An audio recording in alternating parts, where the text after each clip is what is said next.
સૂચિત સોસાયટીમાં જે કંઈ પણ બાંધકામ છે એ બાંધકામમાં કંઈ ફેરફાર કે એવું કરી શકાય? તો સૂચિત સોસાયટીમાં રહેવું છે એ જોખમી છે કે શું સરકાર ગમે ત્યારે આવી સૂચિત સોસાયટી છે એ પરત લઈ લે? શું સૂચિત સોસાયટીમાં કંઈ કાયદા લાગુ પડે છે? સૂચિત સોસાયટીની અંદર મકાન ખરીદી કરવી જોઈએ કે ન કરવી જોઈએ?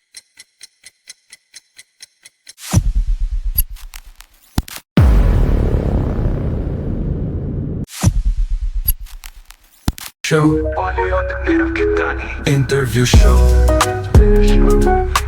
વેલકમ ફ્રેન્ડ્સ, પાછા આપણે યુટ્યુબ ચેનલ ધ નીરવ ખેતાણી ઉપર આવી ગયા છીએ મારા ઇન્ટરવ્યૂ શોમાં, જેનું નામ છે ધ નીરવ ખેતાણી ઇન્ટરવ્યૂ શો.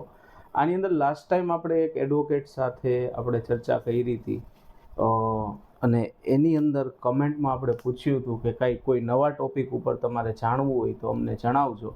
તો એની અંદર અમને એક કમેન્ટ આવેલી હતી કે સૂચિત સોસાયટી ઉપર અમને ઇન્ફોર્મેશન જોઈ છે. તો ફરી પાછા અમે સૂચિત સોસાયટીના ટોપિક સાથે હાજર છીએ, મેડમ સાથે, રશ્મિ મેડમ સાથે. આપણે આની પહેલાં પણ એક ઇન્ટરવ્યૂ કરેલો છે એટલે બધાને ખ્યાલ જ છે, તો પણ નવા વ્યુઅર્સ માટે ઇન્ટ્રો કરી દઉં. રશ્મિજી શેઠ મેડમ કે જે રેવન્યુની અંદર એક્સપર્ટ છે અને સૂચિત સોસાયટી વિશે પણ એમને ઘણું ખાસું નોલેજ છે, તો આપણે એમની મુલાકાત ફરી એકવાર ઇન્ટરવ્યૂમાં કરીએ છીએ. કેમ છો મેડમ? બસ ફાઇન. આપને કેમ છે? બસ સારું. મેડમ, સૂચિત સોસાયટી ઉપર આપણા વ્યુઅરે જણાવ્યું હતું કે ભાઈ સૂચિત સોસાયટી ઉપર થોડોક પ્રકાશ પાડજો આગલી વખતે.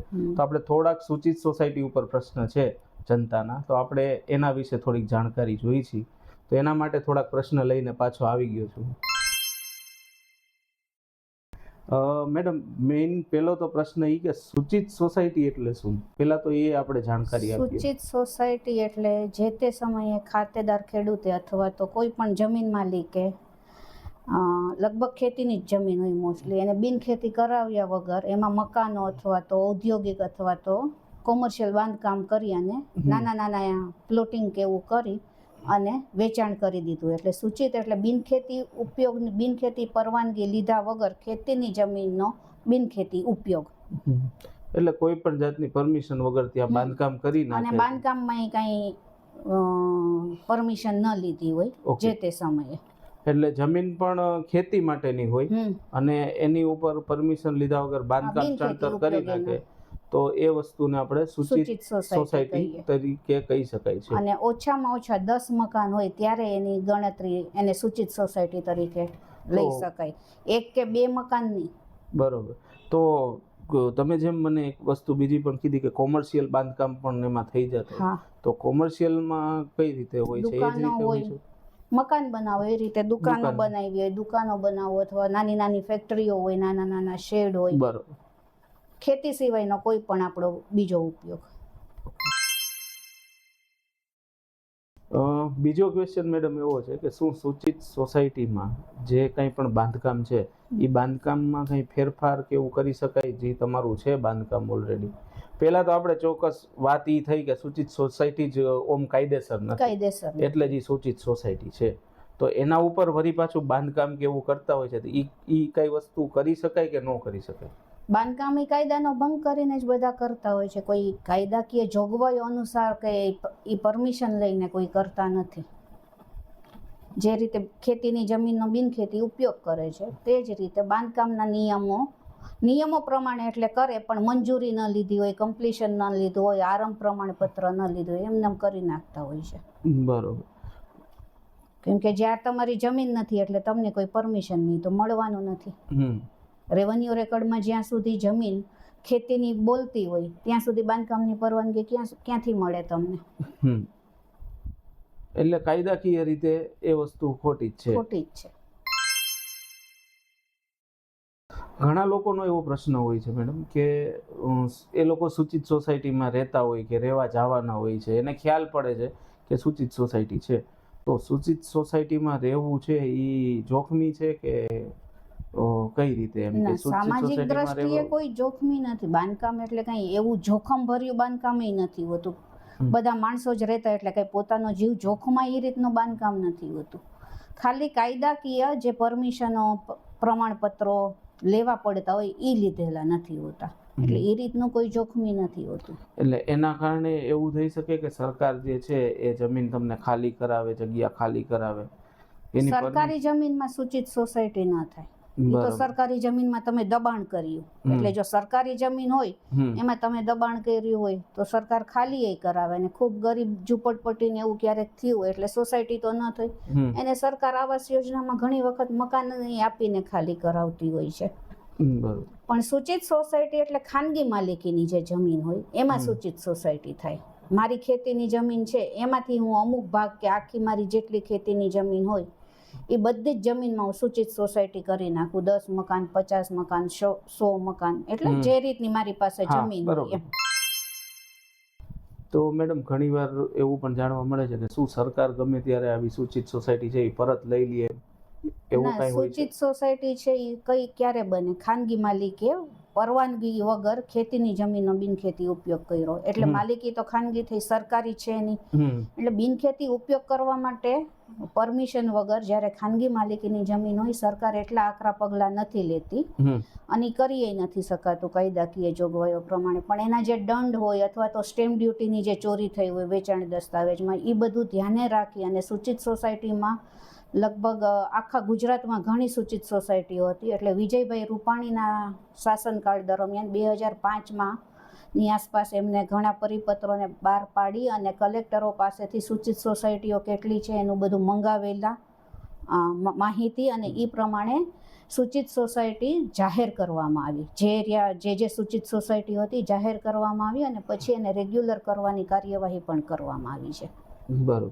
અને હજી સુધી ચાલુ જ છે. એટલે એ સૂચિત સોસાયટીમાં તમારી સોસાયટી જો ન જાહેર થઈ હોય જે તે સમયના પ્રોગ્રામમાં તો તમે તમારા 7/12 ઉત્તરોત્તર 7/12 ને તમારા જે કરાર કર્યા હોય, રજિસ્ટર્ડ તો ન હોય, નોટરી હોય કે અથવા તો બે ખેડૂત અને પક્ષકાર કે ઉત્તરોત્તર પક્ષકારો વચ્ચે જે કરાર થયા હોય એ બધું આપો અને આખી સોસાયટી જાવ તોય હજી એની પાછી જાહેર કરાવ. તમે જાતે એક આખી સોસાયટી હોય તો જાહેર કરાવી શકાય છે. અને પછી એને મામલતદાર અને સિટી સર્વેર પાછા માપણી કરે અને પછી એની સિટી સર્વે પ્રોપર્ટી કાર્ડમાં એની નોંધ પાડવામાં આવે થાય છે. બરોબર. મેડમ એક ક્વેશ્ચન એવો છે કે શું સૂચિત સોસાયટીમાં કઈ કાયદા લાગુ પડે છે, કઈ કાયદાકીય જોગવાઈઓ છે સૂચિત સોસાયટી ઉપર? સૂચિત સોસાયટીની બીજી અન્ય કોઈ કાયદાકીય જોગવાઈઓ નહોતી. બરાબર.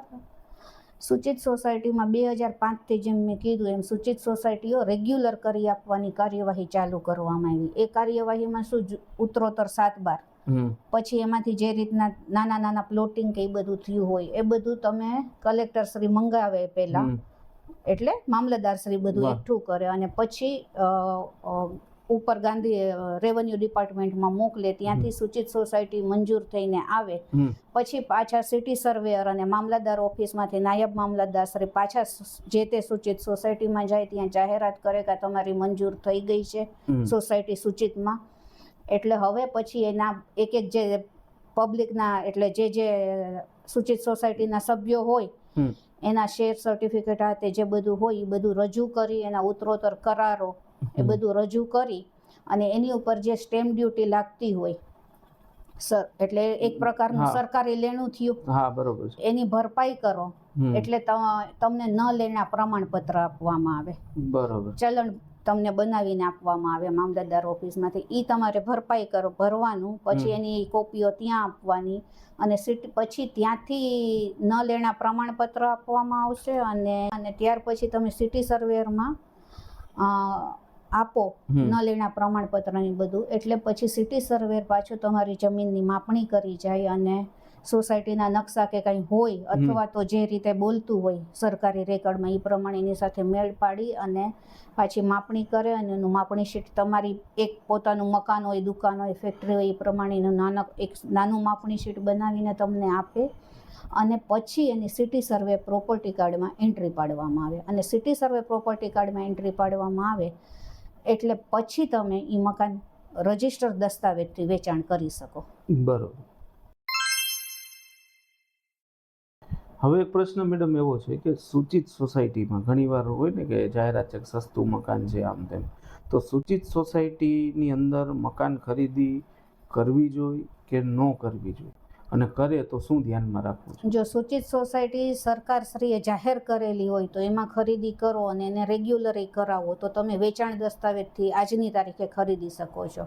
20 વર્ષ પહેલાં જેમ કાચા કાગળો કરીને ખરીદીને વેચાણ કરવામાં આવતું એની હવે જરૂરિયાત નથી.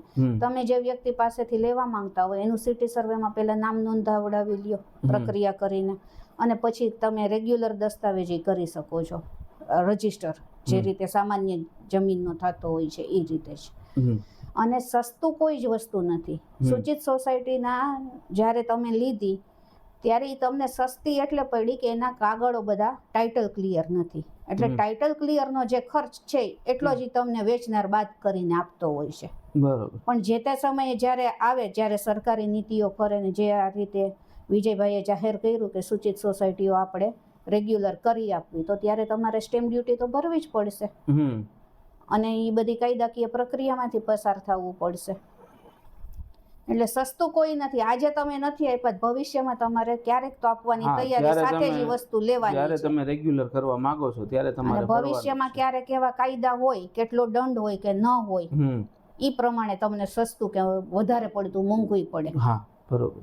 કે અત્યારે કદાચ સસ્તામાં અત્યારે સરકારશ્રીની નીતિ બહુ સારી છે, જંત્રીના દર પ્રમાણે જ લે છે. પણ ઘણીવાર જંત્રીના 4 ગણા દર પ્રમાણે લે તો શું કરો, તો એ ઉલટાનું સસ્તા કરતા મોંઘું પડી જાય. એટલે તમારી મકાન ત્યારે તમે રેગ્યુલરાઇઝ કરાવો છો ત્યારે કયા કાયદાઓ પ્રવર્તમાન છે સૂચિત સોસાયટીને લગતા, એના ઉપર તમે આધાર રાખે છે બધું. સૂચિત સોસાયટીમાં પહેલેથી કોઈનું ઘર હોય, પહેલેથી જ રહેતા આજે 2, 3, 4 પેઢીથી, ને એને ખ્યાલ ન હોય કે આ સૂચિત સોસાયટી છે, તો ઈ વ્યક્તિ શું પગલાં લઈ શકે? એને પોતે સેમ પ્રોસેસ જ આખી કરવાની? સેમ પ્રોસેસ જ. પોતે સોસાયટીનું રજિસ્ટ્રેશન નંબર હોય એ, અને પોતાના જે કરારો કરેલા હોય એ કરારો આપે. મ્યુનિસિપાલિટીનું બિલ હોય તો એ આપે, લાઇટનું બિલ હોય, પાણી વેરાના બિલ હોય, એ બધા લઈ અને મામલતદાર કચેરી એને એક નિયત નમૂનાનું ફોર્મ આપવામાં આવે, એ ભરી અને આપી દેવાનું રહે. એની સાથે એના આધાર કાર્ડ, પાન કાર્ડ વગેરેની નકલો આપવાની હોય છે, 2-3 ફોટા આપવાના હોય છે અને સ્વઘોષણાઓ કરવાની હોય છે કે મેં આ રીતે આ મકાન ખરીદેલું છે. એટલે મામલતદાર પછી એ જ પ્રોસેસ કરશે કે તમે એના જે ન લેણા પ્રમાણપત્ર, એટલે તમને પાછું એની જંત્રીની કિંમત પ્રમાણે એનું ચલણ બનાવી આપશે. એ બધા ચલણ ભરવાના રહેશે. એની સ્ટેમ્પ ડ્યુટી પ્રમાણે જે કિંમત થતી હોય એનું ચલણ ભરીને આપો એટલે ન લેણા પ્રમાણપત્ર આપે ને પાછું તમે સિટી સર્વેમાં જાઓ. સામાન્ય એવા મેડમ એવા ભ્રમો ફરે છે કે ભાઈ સૂચિત એટલે સરકારશ્રીની જમીન છે, કે સૂચિત એટલે સરકારશ્રીની સોસાયટી, એની અંદર જે છે એ આપણે લઈએ એટલે સસ્તું આપણને પડશે. તો આ બધા ભ્રમ ખોટા છે એમ?